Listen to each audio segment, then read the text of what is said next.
Edward Kopp. I'm president and founder of LIFEseed Foundation. We're a consumer network organization that helps people protect their rights and identify dangers that may exist in their home. I'm standing in front of a fireplace.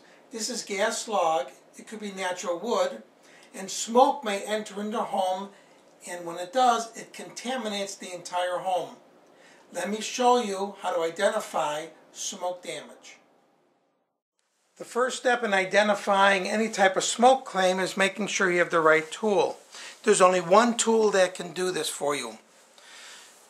A lot of people, I've been into homes that wanted to clean their house because they thought the walls were dirty, when we find out it was actually smoke and soot. You can clean your house. This is not going to identify smoke or soot. It can become dirty, but that's dirt. This is good for pots and pans, but it will not identify smoke. This is good for maybe a car or your bicycles. It will not identify smoke. What we have here are what's called chemical sponges. These are expensive. They're specially designed only to clean and detect smoke and soot. Let me show you how they work. When smoke and soot enter your home, it blankets the entire house. It doesn't select one item or one room, it goes through the entire house. So we're talking knickknacks, soft items, hard items, things high, things low. We're talking lights, lamps, couches, hardwood floors, carpeting in the floors, tables, flowers. We need to go to the best source, and smoke always goes to the coldest area. So let's go to an outside wall. Here's a good one.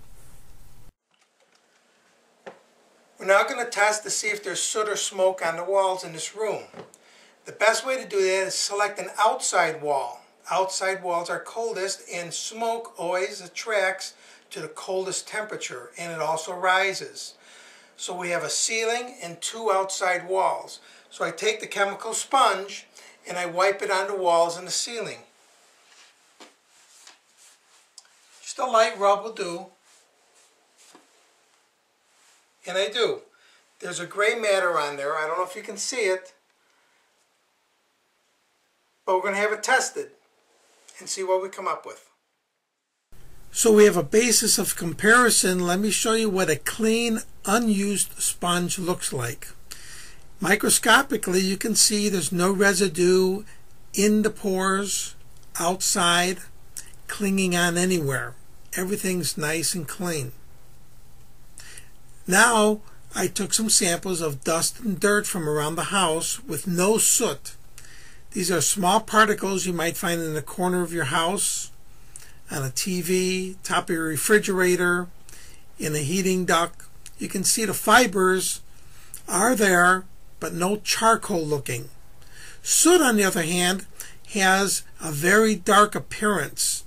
This is the sponge I used to wipe the wall that you just saw. You can barely see anything specific until we get closer. It does look like there's some burnt marks, and see how the soot is clinging on to the outside edges of the sponge. It looks that they were a little burnt. Well, soot clings on in a pasty-like substance. Also, it has the little charcoal pieces. But you can definitely see charcoal looks a lot different. This is a return vent from our furnace. We have gas forced air, and although it does have a filter, it does suck all the air into the furnace and pushes it right back out throughout the entire house. This is a big reason why soot gets spread all over the house. I'd like to show you what one candle can do in your bedroom when you burn it for a couple months. Smoke does rise, and it eventually goes on the ceiling. There's a lot of problems with candles. Let me point out with this stick here, you see that long line there? Well, there's some stains there. Now watch this. Okay, let's wipe and see what kind of soot comes off a candle stain. Just simply take your sponge and let's wipe the area.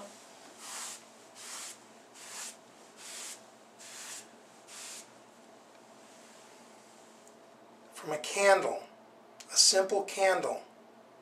We're going to have this analyzed to see what kind of soot there is. I bet you never thought a candle can get off this much dirt, but here's the sponge I used. As you can see, there's a darker spot.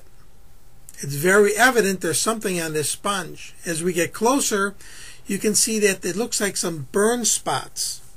And the charcoal bits, called carbon, are more evident.